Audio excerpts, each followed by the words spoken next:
السلام عليكم، ازيكم حبايبي؟ عاملين ايه؟ يا رب تكونوا بخير في اتم صحه واحسن حال يا رب. النهارده بقى هنعمل برضو اكله من الاكلات الشتوي، بس نغير فيها شويه. يعني كلنا بنحب القرنبيط في الشتاء. انا عندي حبه دول كانوا في الفريزر طلعتهم. بس مش هنقليه بقى، هنعمله عجه كده عشان الناس اللي مش بتحب القرنبيط، مش بيحبوا ياكلوه يعني، او ما بيحبوش مقلي عشان الدهون والكلام ده.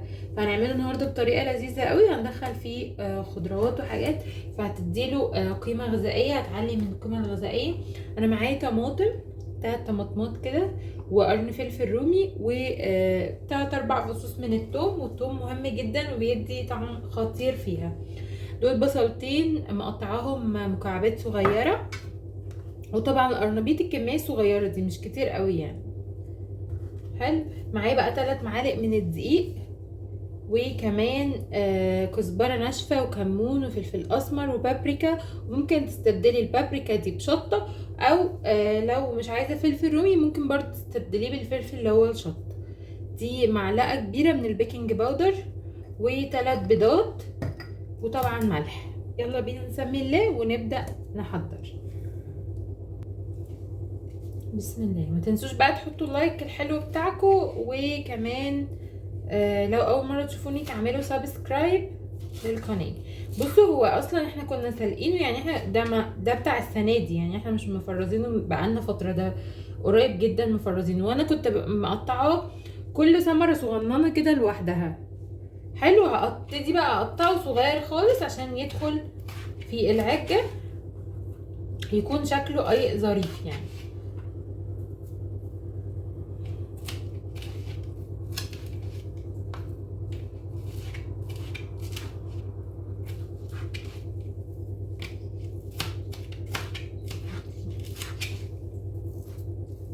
طبعا كلنا عارفين ان قيمه القرنبيط الغذائيه جميله، وهو اصلا الموسم بتاعه دلوقتي، فدي احلى حاجه نلحقه كده وهو في الموسم بتاعه، وناكله بكذا طريقه. الطريقه دي كمان هتعجب الاطفال اللي انتوا عايزين تاكلوه لهم بس هما مش بيرضوا. ممكن تعملوه بالطريقه دي، هياكلوه مش هيبقوا يعني عارفين قوي انه قرنبيط في الاول، لغايه ما يحبوه ممكن تقولوا لهم يعني. بصوا، هو بيبقى لذيذ جدا. خلص بقى كل الكميه وارجع لكم. بصوا بقى، تقطعوه بالشكل ده كله، ما شاء الله عليه. بصوا، رغم ان هو اتحط في الفريزر ابيض زي الشمعة. تعالوا بقى نقطع الخضار. الفلفل طبعا انتوا قطعوه باي طريقه تعجبكم، عادي جدا.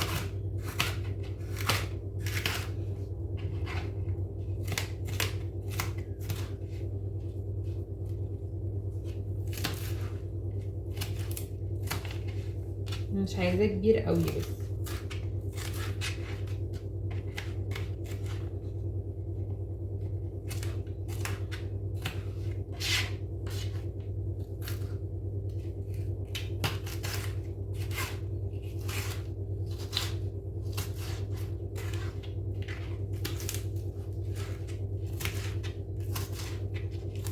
اهو بالشكل ده كده. والطماطم كمان نقطع بس الجزء ده كده.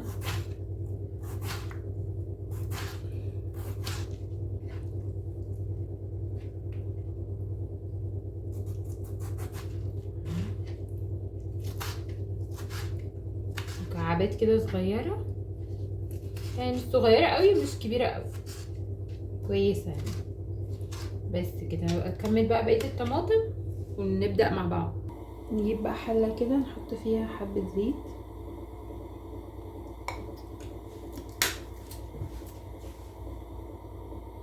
واضيف لها قطعه من الزيت ده. وبقى اول ما يقدحوا كده هنزل بالبصله.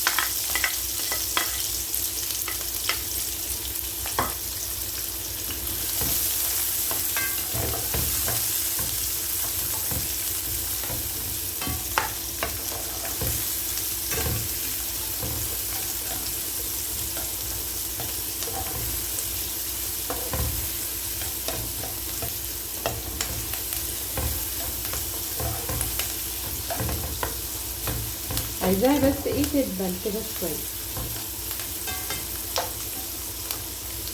اول كده بقى ما يدبل ابتدي انزل بالقرنبيط اللي انا مخرطاه ده.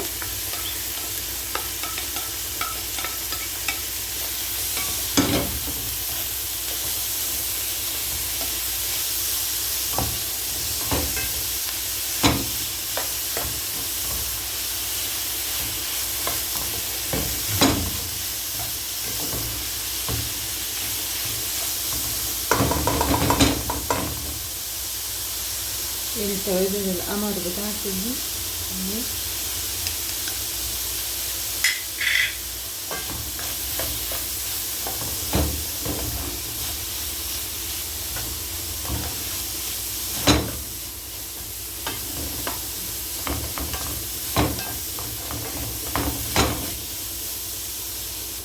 بس كده ابتدي بقى انزل بالخضار والثومه طبعا.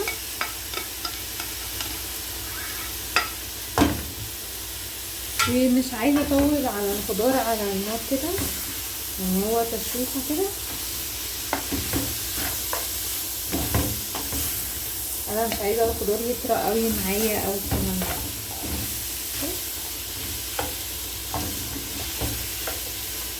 الالوان دي بقى تحفه تحفه، الالوان لوحدها بتاعت الخضار دي فاتح شهيه.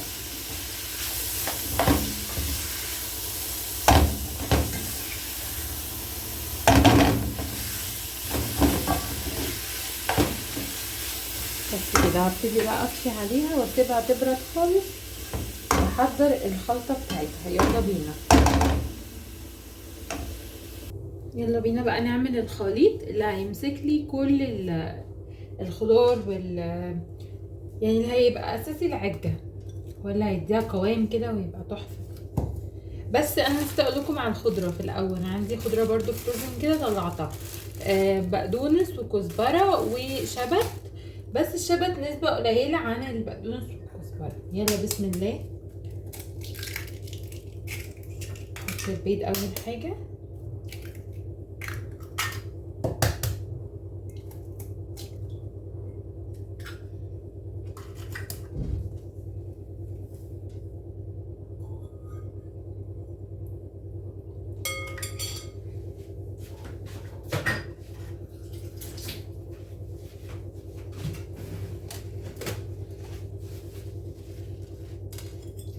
نربه كده.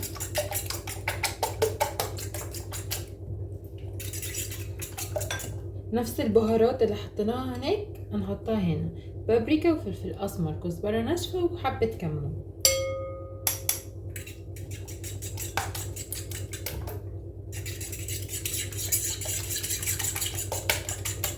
ابتدي احط البيكنج باودر والدقيق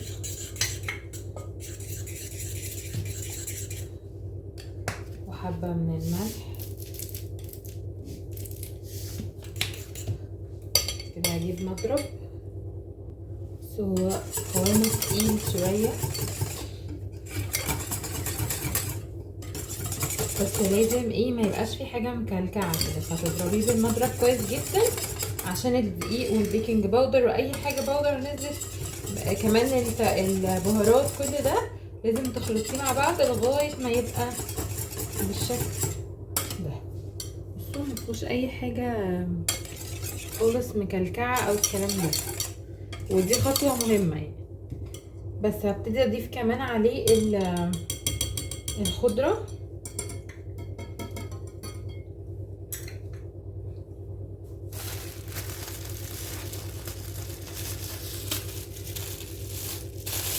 بسم الله الرحمن الرحيم.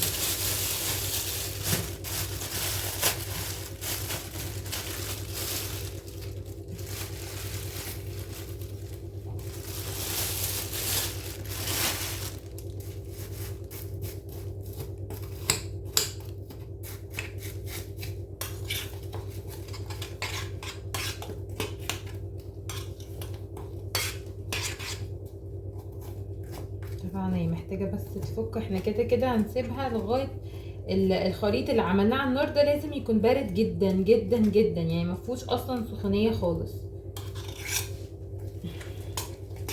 بس كده اهي، كده حلوه اهي زي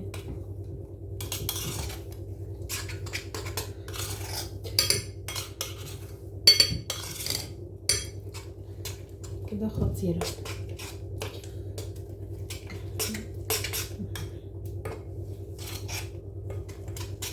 بس كده كده دي بقى بردت خالص اهي، وهنضيفها هنا دلوقتي كده.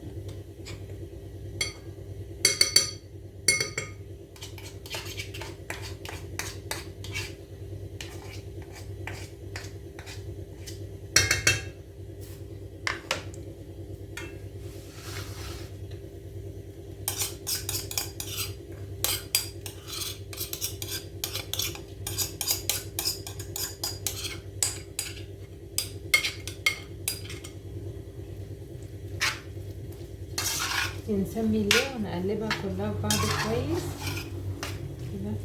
بصوا الوانها مع بعض خطيره ازاي.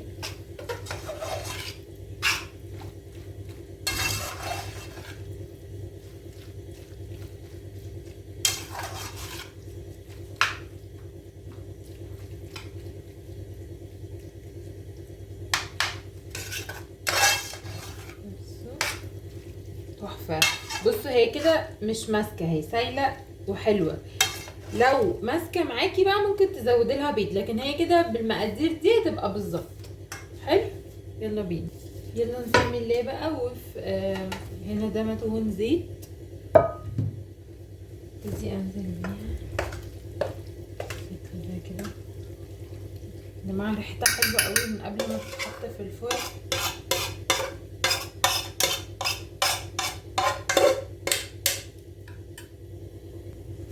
هنسويها بقى من فوق بالشكل ده كده، ان كلها تبقى متساويه.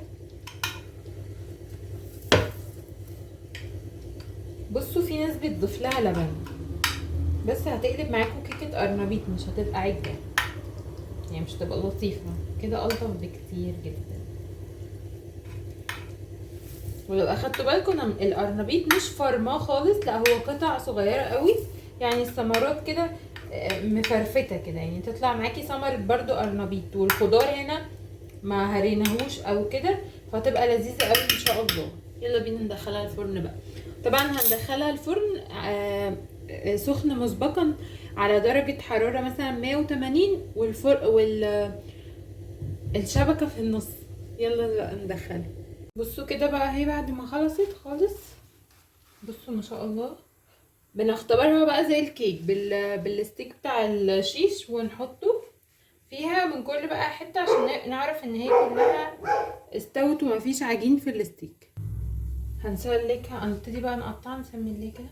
بسم الله الرحمن الرحيم.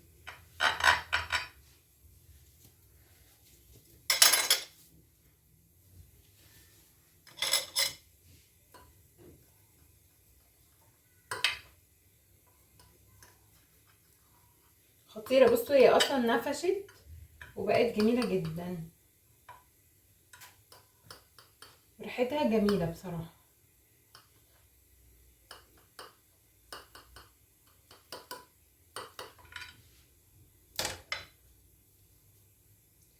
بسم الله الرحمن الرحيم. شايفين الجمال والطعام، ما اتلسعتش بقى ولا لزقت ولا اي حاجه خالص. خطيره. استناكم بقى تجربوها وتقولوا لي رايكم. كده يكون خلصت الفيديو بتاع النهارده، يا رب يكون عجبكم، يا رب تكونوا استفدتوا، وما تنسونيش في لايك وكومنت حلو منكم. ولو اول مره تشوفوني تعملوا سبسكرايب للقناه وشير كتير عشان القناه تكبر بيكم ان شاء الله.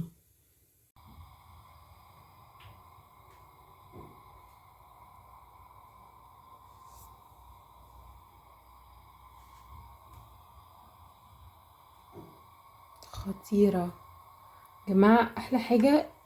بصوا اي حد ما بيحبش القرنبيط ياكله بالطريقه دي هتعجبه قوي. بألف هنا وشفا عليكم.